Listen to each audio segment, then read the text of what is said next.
Nous allons dans ce cours nous intéresser à la période historique qu'on nomme la Renaissance. La période appelée Renaissance s'étale à peu près sur 2 siècles. Elle commence en Italie au XVe siècle, c'est ce qu'on appelle le Quattrocento, puis elle va concerner toute l'Europe et se terminer à peu près au milieu du XVIe siècle. La Renaissance est un terme utilisé pour souligner les ruptures dans les manières de penser, dans la façon de concevoir le monde, mais aussi plus concrètement dans les découvertes qui vont avoir lieu à ce moment-là. La date de 1453 permet de donner un point de repère commode pour montrer le début de cette rupture. C'est une date importante puisqu'elle concerne un événement politique qui est décisif à l'époque. 1453, c'est la date de la prise de la ville de Constantinople par les Turcs qui met fin à l'Empire romain d'Orient, cet empire qu'on nommait également Byzance. Alors c'est important parce que Constantinople était une ville de lettrés. Elle concentrait la plupart des grands intellectuels de l'époque, notamment les plus grands savants, qui avaient conservé des manuscrits de la Grèce antique et des auteurs latins. En fuyant la ville, ils vont emporter avec eux des manuscrits précieux, inconnus ou bien encore oubliés en Europe. Ils arrivent en Italie et on redécouvre alors tout un savoir antique.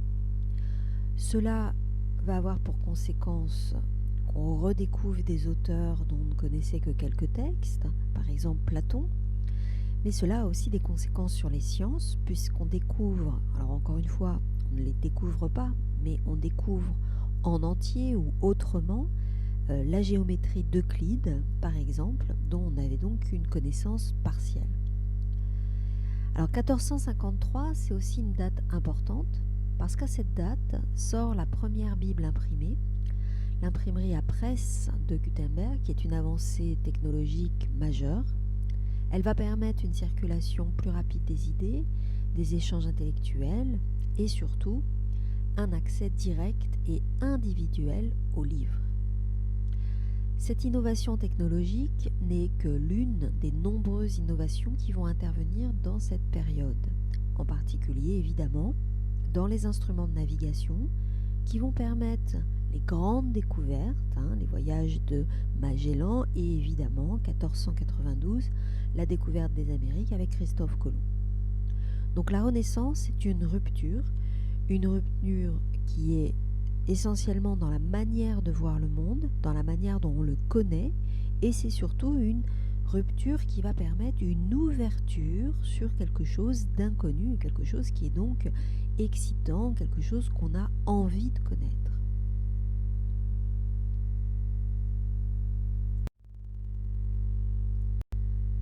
Alors ce qui permet de bien comprendre à quel point la Renaissance est une période où on change le regard sur le monde, est la manière dont les arts, c'est-à-dire la peinture, la sculpture, vont représenter les hommes et le monde. Ces nouveaux modes de représentation sont liés à une technique qui participe à la fois de la géométrie et de la peinture et qui est donc la perspective. Au Moyen-Âge, les représentations qu'on trouve dans les manuscrits et dans les peintures plus généralement sont des représentations qui sont symboliques.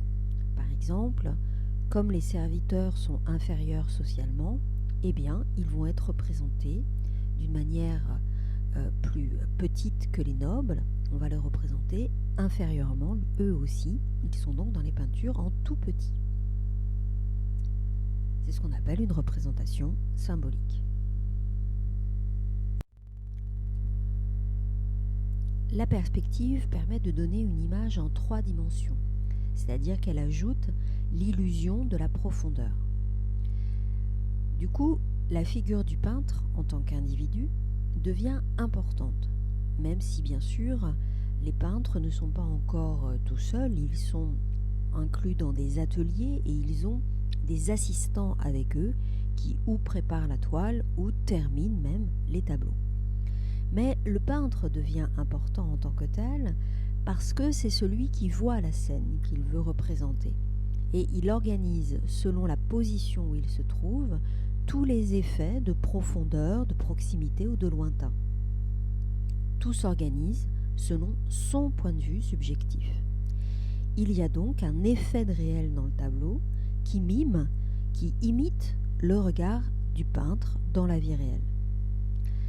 Les proportions deviennent aussi importantes, et c'est l'objet du fameux dessin de Léonard de Vinci, l'homme de Vitruve.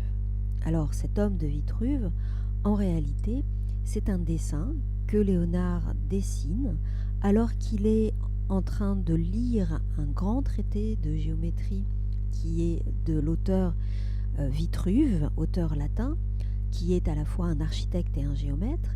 Et donc Léonard lit cette œuvre et il va donc dessiner dans les marges ce dessin si fameux avec les proportions parfaites de l'homme, un homme qui serait à la fois dans un carré et dans un cercle, donc des proportions parfaites, et là encore des proportions qui seraient avec une volonté de représenter le réel.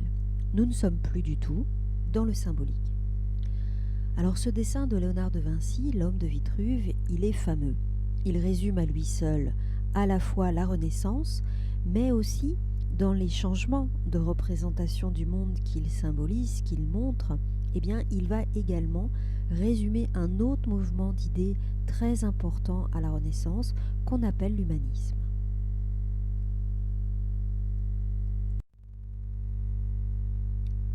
On fera bien la distinction entre la Renaissance, qui est le terme qui désigne la période historique, et le terme d'humanisme, qui désigne un mouvement littéraire.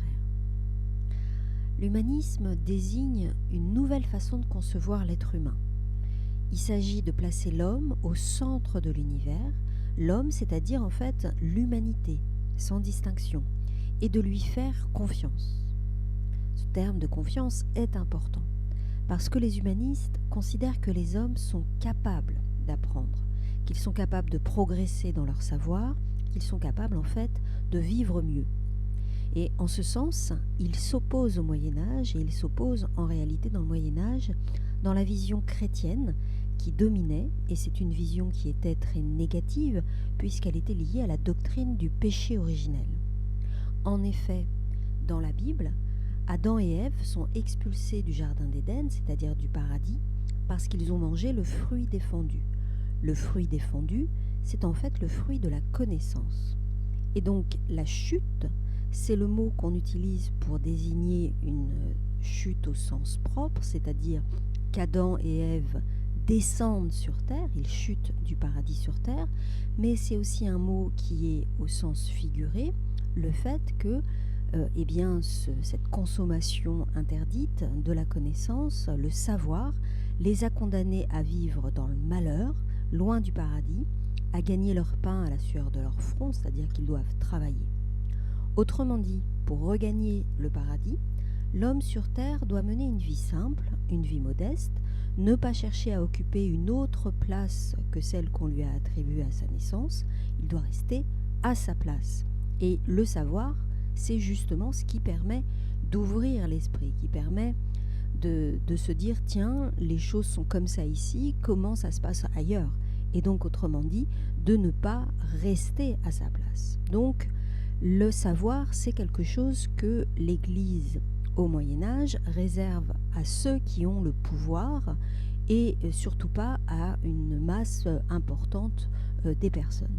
Or, les humanistes, justement, vont être dans une perspective où ils voudraient que, alors évidemment, ce ne sont pas des révolutionnaires, ils ne parlent pas des paysans, mais ils voudraient que le savoir soit davantage partagé et qu'il y ait vraiment cette volonté d'aller vers un paradis sur terre en quelque sorte, c'est-à-dire un bonheur qui puisse être possible sur la terre.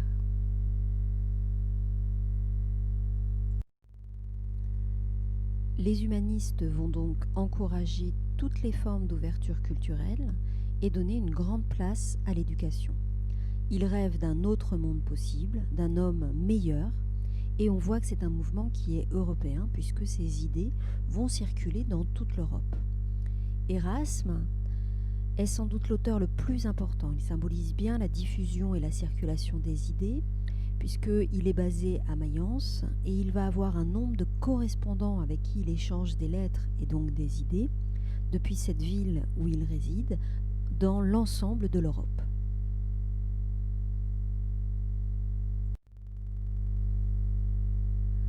En France, la Renaissance est marquée par le roi François Ier. C'est un roi qui revendiquait par héritage de sa mère le duché de Milan. C'est pourquoi il a mené plusieurs guerres en Italie, avec plusieurs victoires, mais aussi quelques défaites. Donc on se souvient de la date 1515 Marignan. Et donc, du fait de ces guerres de conquête en Italie, il a été en contact direct avec la culture italienne. Donc il est dans un état d'esprit de rivalité avec l'Italie. Il sait à quel point l'Italie est raffinée, à quel point les palais, les châteaux sont magnifiques et à quel point en réalité la France a du retard par rapport à l'Italie en matière intellectuelle, technologique, etc. Donc c'est un roi qui va être influencé par l'Italie et donc c'est un roi qu'on dit bâtisseur puisque c'est lui qui va impulser la construction des fameux châteaux de la Loire, Blois, Fontainebleau, mais aussi évidemment le grand château de Chambord.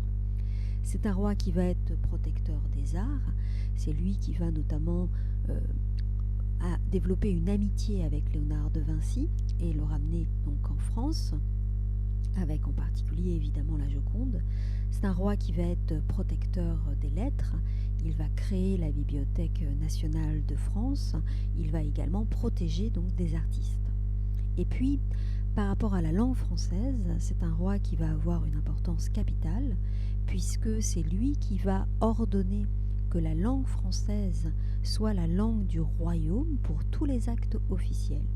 On va donc, à partir de ce moment-là, avoir le début d'une normalisation de la langue, c'est-à-dire que cette langue qui était, on l'a vu au Moyen-Âge, séparée en langue d'oc, en langue d'oïl, qui n'était ni normée ni codifiée, eh bien, à partir de François Ier, on va avoir le début de cette normalisation avec les premiers dictionnaires, les premières grammaires, et puis une volonté véritablement de magnifier la langue française, de la rendre aussi digne en réalité que l'italien, puisque c'est toujours cette rivalité qui va mener l'envie de renaissance de François Ier.